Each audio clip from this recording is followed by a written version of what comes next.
Good day, everyone. My name is Akpomiemie Erijaro, and you're welcome to my studio, where it's all about art, history, and culture. If today is your first time of joining me, you're most welcome. If you're returning, even better. It's fantastic to have you here today. Today, we're going to talk about one of the giants of African literature that just passed on. His name is Ngugi Atongo. For a man like Ngugi, I think I have to take off my hat as a sign of respect. Ngugi joined the ancestors on the 28th of May, only a few days ago. He was only, 87, not a bad run. He led a very, very active life, and he's one of those great scholars from Africa that has dedicated his life to enlightening our people. That's why I felt compelled to talk about him today. And in talking about this giant of African literature, I thought I will use this because I haven't got any painting of him. Maybe someday, who knows? But I thought I will use this young lady here because I first came across Ngungi's work when I was about that age, about 13 years old, same age as this schoolgirl. That's what I call this painting anyway. This is called the schoolgirl. It's done in oil, unlike most of my works acrylic, but this is done in oil. It measures 80 by 127 centimeters. And I did this a while ago, and I thought I will use, like I said, I will use it to talk about Ngugi wa Thiong'o because that was when I came across this giant of African literature. Now, back in school back then, we used to study in our literature class the work of Ngugi wa Thiong'o, which was Weep Not Child, was one of the books we read. Anyway, before I come back to this young lady here and my experience back then, I'd just like to, just talk a little bit about Ngugi. Ngugi wa Thiong'o was one of those writers that was a pioneer for many African writers that came after. And he was also a contemporary of the likes of Chinua Achebe, WOLE, SOYINKA, and many more others. And in the book that had a striking effect on me, like I said, was Weep Not Child. I must say at this stage, I will just like to use opportunity to just appeal to parents that kind of, please never underestimate the impact books might have on children. I read this book when I was about 13 years old, but for the life of me, I must admit that back then, whilst maybe I didn't quite understand the in-depth circumstances that brought about that book, but reading that book, because it was fiction, reading that book, I was able to empathize, yes, that's the word, empathize with the people of colonial Kenya, because Weep Not Child is about how the European settlers came and massively deprived these people of their land, their ancestral land, and forced them into concentration camp. And I mean, it was so terrible. These people were actually meant to, even some occasions, build their own concentration camps.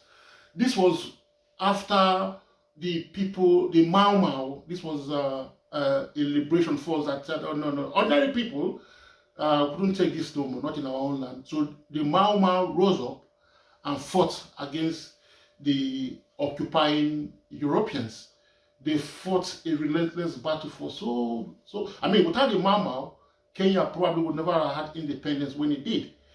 Or the level of neo-colonialism and imperialism would have even been worse than what we are having today in Kenya. But the Mau Mau, they fought until Kenya got their independence. And one thing that is sad about it is that after Kenya got their independence, came in their first president, Jomo Kenyatta, who was a Pan-Africanist back then, but because of the atrocities, Kenyatta said, okay, now let's just forgive and forget and move on. These things should not be taught about. It should not be taught even in schools anymore, because let us cover that history. Because what the British did back then was a kind of the British, I mean, with great deal of impunity, because they knew what they were doing, all these atrocities. I mean, you had cases where villages were rounded up, those that resisted were just killed, massacred. There was a notorious governor, I think his name was, I think Robert George Hall. He was one of the governors back then. And during this scuffle that was going on, a European was killed. And this Lord Hall, just to teach people a lesson, rounded up a whole village. Everybody massacred.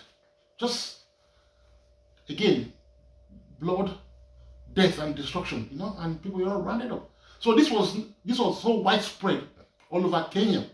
And the Mama said, no. So when Jomo Kenyatta came, he wanted this all to be forgotten, because the records, the British, even they kept the records, the British, they organized large, because they didn't bother even take this record back to England.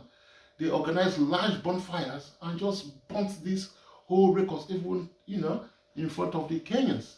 So Jomo Kenyatta now said, oh, let's forget about all this, and bygones with bygones, and carry on, I don't know what this is about we Africans, that we are always expected to forget the misdeeds done to us. I mean, we saw recently, that was in South Africa, after all the atrocities of years and years and years of the apartheid regime, came in the new government, headed, and what's his name? Desmond Tutu. We shared the Commission for Truth and Reconciliation and said, let us just forget the past. Just admit your wrongdoing, and then we forget about this. How can we just forget this didn't happen? I mean, it's ridiculous. All over the world, I mean, who has ever said to the Jews, oh, let's have a Truth and Reconciliation committee.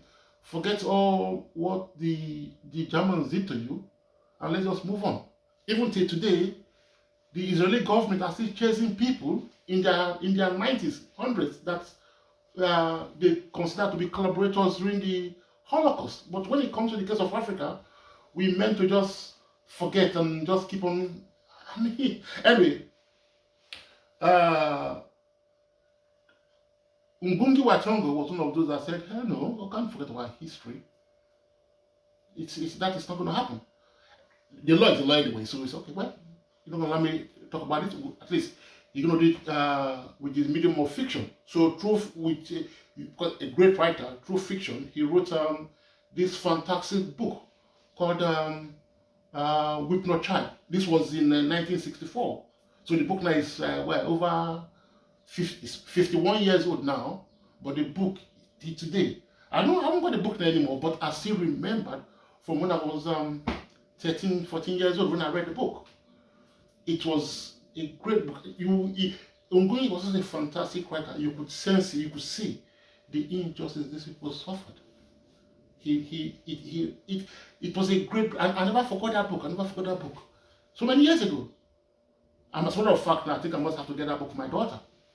And so I urge parents, please encourage your children to read great books. When I was in school at that age, we read Weep Not Child, but it was only, I think we only read two African books, Weep Not Child and Things Fall Apart.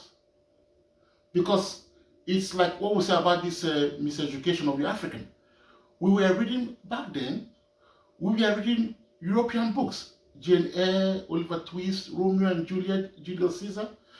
I mean, can you imagine, Jane Eyre, what has that got to do with we Africans? Well, it's Europeans enjoy their literature, but not, Oliver Twist, Poverty in the Streets of England. What has that got to do with us? And then we read on that book, I remember, I think that was Animal Farm. well, Animal Farm, that was written by George Orwell. That's nothing but a propaganda book against communism, the USSR.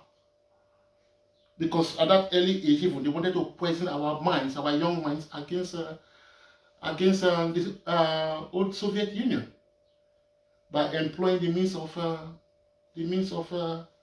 of fiction. So we read Animal Farm and other such books. I mean, Romeo and Juliet. Basic, what's the story of Romeo and Juliet? Two young people, rebellious, disrespectful to their parents. Juliet, if I remember correctly, Juliet was just a spoiled over pampered little girl, and Romeo was a rascal involved in street gangs. I think he even killed somebody in one of those his escapades. These two people came. They said they fell in love, disregarding both their parents, and when their parents would not, because their parents were rivals, their parents would not accept their courtship, they committed suicide. I mean, that's why you're teaching the young kids. I mean, that's not even, that was so alien to us. But we were forced to read all these books by Europeans. Alien to us. Because in our culture, African culture, as Sheikh Anti-Diop has showed us, we have a commonality of culture. So broadly around Africa, marriage is a serious affair, it's a serious business. This is the coming together of two families. Two families come together, and the marriage is blessed by the father of the bride, the parents of both sides. They bless this marriage, they pray for it. So it is serious. That's our culture, where we have reverence for our parents, not rebelling against our parents, getting married to whoever we want to get married to, and then doesn't work, will go commit suicide. I mean, you're teaching that to children. I was about 13, 14 years old when we read all these books. We read Shakespearean books. Shakespeare was seemed to be very popular when I was growing up. Julius Caesar, that's another book we read. Julius Caesar, what was Julius Caesar about? We were made to believe that Julius Caesar was this benevolent great emperor that was spreading civilization all over the world. That's what we thought about Julius Caesar. But if you look at it properly, what has Julius Caesar got to do with we Africans back then, even till today? Julius Caesar and all those, all the Greeks and the Romans, we call them great. Alexander the Great, Julius Caesar the Great. What are they great for? These are people that were merchants of wholesale death and destruction wherever they went, exporting death and destruction to unsuspecting people. It's not civilization, because when you look at the word civilization, what does it mean? The word tells you, civil, the act of living in civility with people, be civil, peace and harmony, cordial living. That's the meaning of civilization, not slaughtering unsuspecting people. Anyway, back to, I'm happy I can't even remember the details of Julius Caesar anymore, but what I remember back then, because this was kind of pounded to us, it was the scene where Julius Caesar was attacked in the parliament, and many people were stabbing as he was giving him, stabbing him. All I got from that really was, you live by the sword, you die by the sword. So that's how Julius Caesar died. They were stabbing him, and I remember the scene. I remember part of the scene where Caesar turns around and he saw Brutus also stabbing him, and he said something to the effect, Latin was translates to, I think, you too, Brutus, something like that. Why I remember that is because back then, to get extra points, we were meant to recite that phrase in Latin. I cannot remember it anyway. I can't remember it anymore. But you get extra points if you can remember the phrase that was used by Julius Caesar to Brutus for stabbing him. I mean, we learn teaching us Latin. I mean, in Africa today, we have in my country, Nigeria, We not even taught other languages in the country. Hausa, Yoruba, Igbo, and other big languages, let alone other African languages. Kiswahili is it's one of the biggest languages in the world. We're not even taught Kiswahili. We are meant to teach to learn Latin phrase, so we can retort to people when we get betrayed. We are kids there. This is what I say about the miseducation of the African. I mean, the Americans are crying. Cottage Wilson said, "Oh, they've been greatly miseducated, and that's affecting the Americans." And I keep on repeating, for the Africans, it is even worse. It is even worse. All this miseducation. We're not taught one. I mean, if you want to teach us history to the Roman times, let's just give them that allowance. Okay, you want to teach us history for the Roman times. We had great leaders as well. We never talk about our great leaders. Queen Amanirenas. Amanirenas, that is Anirenas. Queen Amanirenas of Kush. She was queen from 40 to 10 BC. What is the story about Queen Amanirenas? Rome, this was under Emperor Augustus Caesar, had invaded Kemet.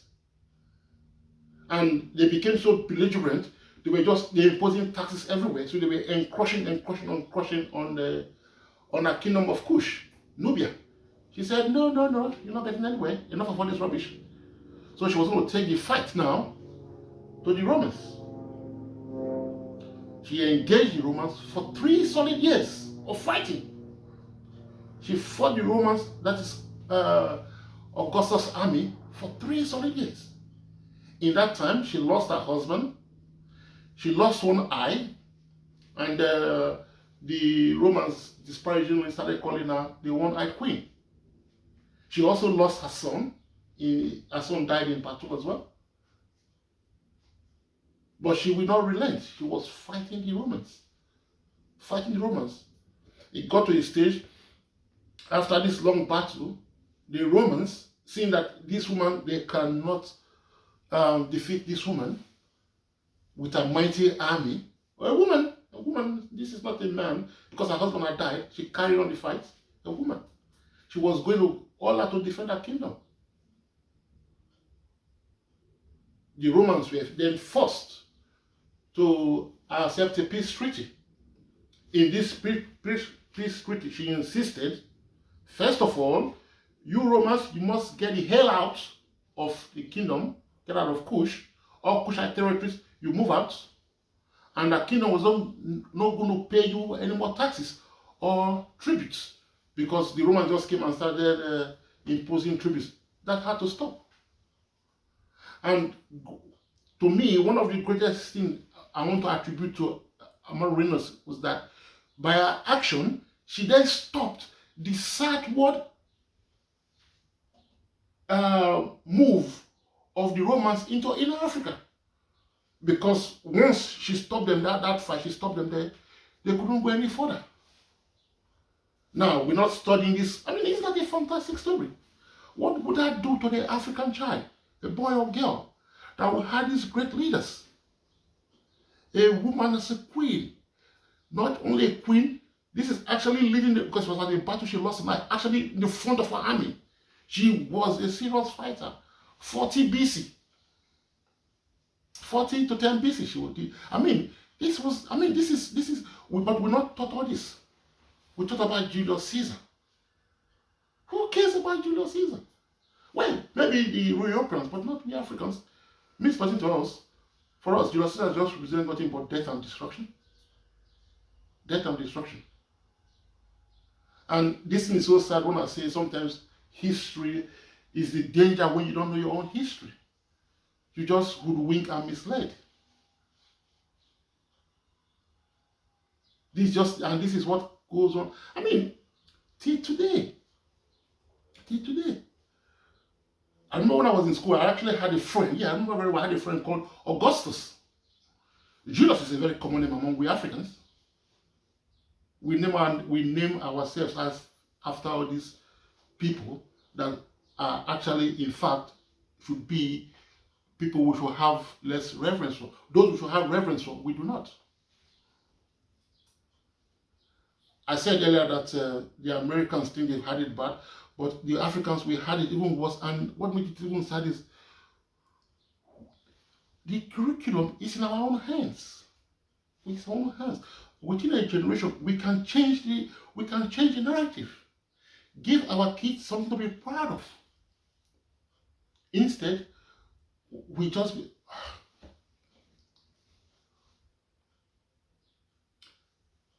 in my country, in Nigeria, I'll tell you one of those consequences of miseducation.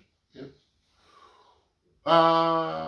We in the colonial era, I'm going back now to the beginning of the 20th century. So in when the Governor General of Nigeria back then was one Lord Lugard. Lord Lugard was the Governor General of Nigeria, and because they built this port. Now, see how sad is. A port was built in part of southern Nigeria. Part is now modern day present Rivers State, Nigeria. I say it is sad because even I do not know the original name of that location where that port is. This port was built in 1918, and Lord Lugard at that time said that he couldn't think of any convenient name for the place. So what did he do? He just said, we're going to give the name. So he maybe trying to find favor with the Secretary of State for the colonies back then, who was one Lord Louis Harcourt. And he named this port after Louis Harcourt, because he couldn't think of any convenient name. So that port became the Port Harcourt. That port, from that time when that was renamed, that seaport, because all these seaports were created for the purpose of shipping goods, not for the benefit of the people, but for the colonial government that time to ship, that time cocoa, peanuts, granules, everything was there to ship cocoa oil, to ship from this port into Europe and onto America, places like that. So this port was named after Lord Harcourt. In time to come, the state developed, and the capital of the state was also named after Lord Harcourt. Like, I'm not going to say there's nothing wrong if the circumstances warrant it. You can name anything after anybody. I really don't, that's not my issue. But when you don't know your history, sometimes you can do silly things. Why do I say that? Who is Lord Harcourt? Lord Harcourt, Louis Harcourt, was nothing but a degenerate. Absolute degenerate. This was a man that he never visited Nigeria for one day.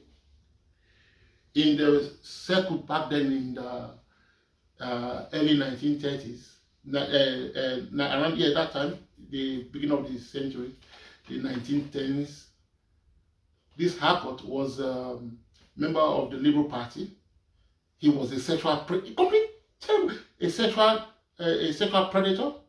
He was a serial rapist, a molester, a pedophile of little boys and little girls. It was in wider society. This was well known all over the place. It got so bad that because they tried to what should I say, protect him, but it got so bad that the press said no, this is too much now. They wanted to expose him, expose Lord Harcourt.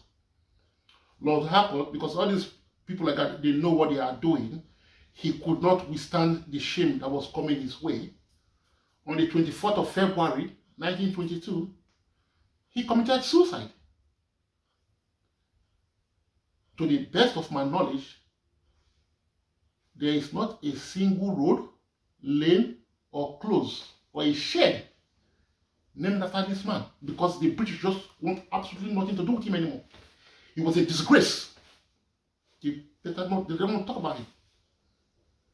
But in my country, Nigeria, one of the major states in Nigeria, the state capital is named after this degenerate.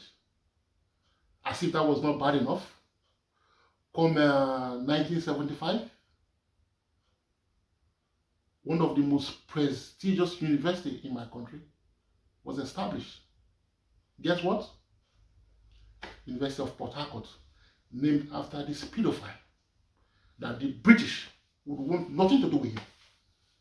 Why? Because we don't know our own history. It is bad enough to say you don't know your own history. But what is really unforgivable is when you know your history and you convince yourself that your history does not matter. That is the line that has been sold and continues to be sold to Africans. That, oh, just forget, it doesn't really matter. Just say, oh, it is the past, it is the past. How can you have a university? I mean, what I'm telling you is nothing is this about this Lord Harcourt. I mean, any student of history in the history department of University of Port Harcourt will tell you about this man. But we just carry on blindly. Because, oh, yeah, it doesn't matter. That's all in the past. Let's forget and move on. And that is the history of University of Port Harcourt. Anyway, let's not talk about Lord Harcourt. I mean, that man he was just one of all those terrible people that came our way. Back to Ngugi wa Thiong'o. Ngugi wa Thiong'o, like I said, because the Jomo Kenyatta's government will not allow him to write, so he wrote fiction, and he wrote that great book, Weep Not Child. Highly recommended.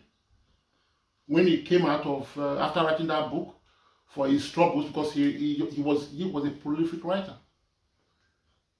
The government of the day, or Jomo Kenyatta, just could not stomach him anymore. His boldness and revolutionary vigor. He was radical in his outlook. What did they do? They threw him into prison. Solitary confinement. He was in prison for a year. But as this things happen, it was while in prison, he wrote another book. This time, he wrote it because they deprived him of all writing materials. He used the Luru toilet paper, in the secrets of his solitary confinement, and he wrote this fantastic book called The Devil on the Cross. That's another fantastic read. But Weep Not Child, it's more for children, but fantastic read was Devil on the Cross. Fantastic book as well. Fantastic book.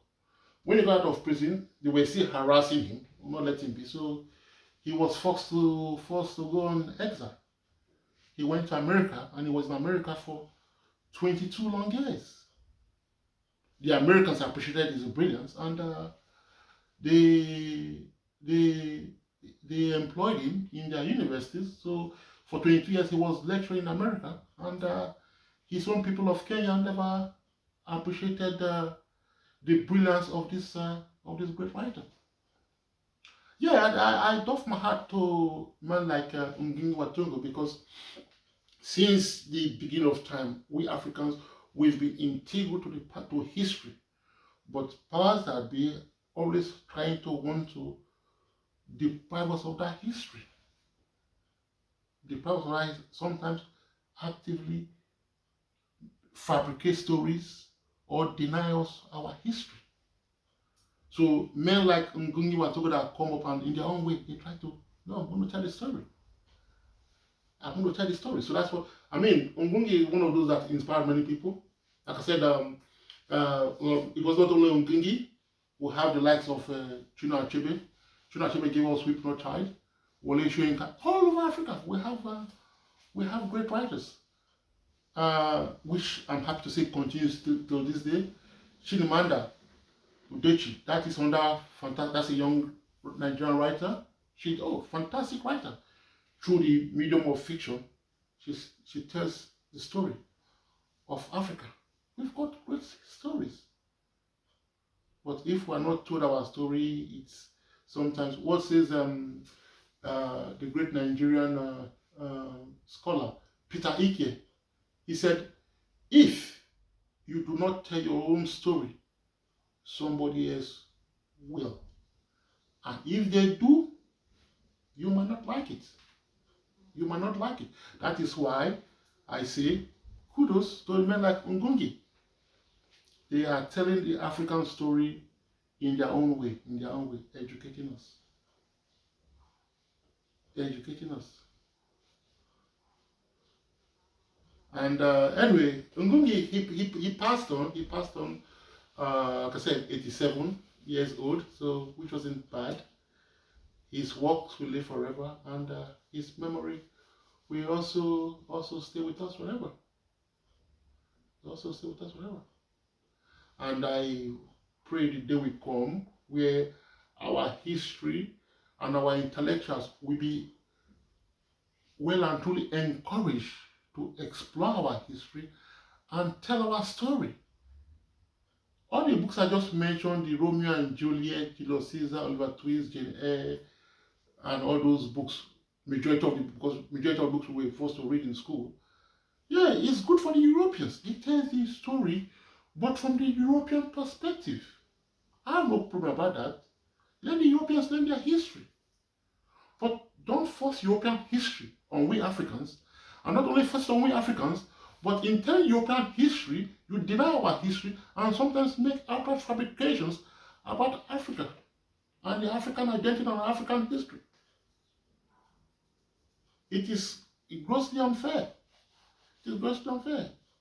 That is why I encourage we to please read, study. Study. There's a lot more about our history than history of slavery. I just mentioned Queen Amaryllis, 40 BC.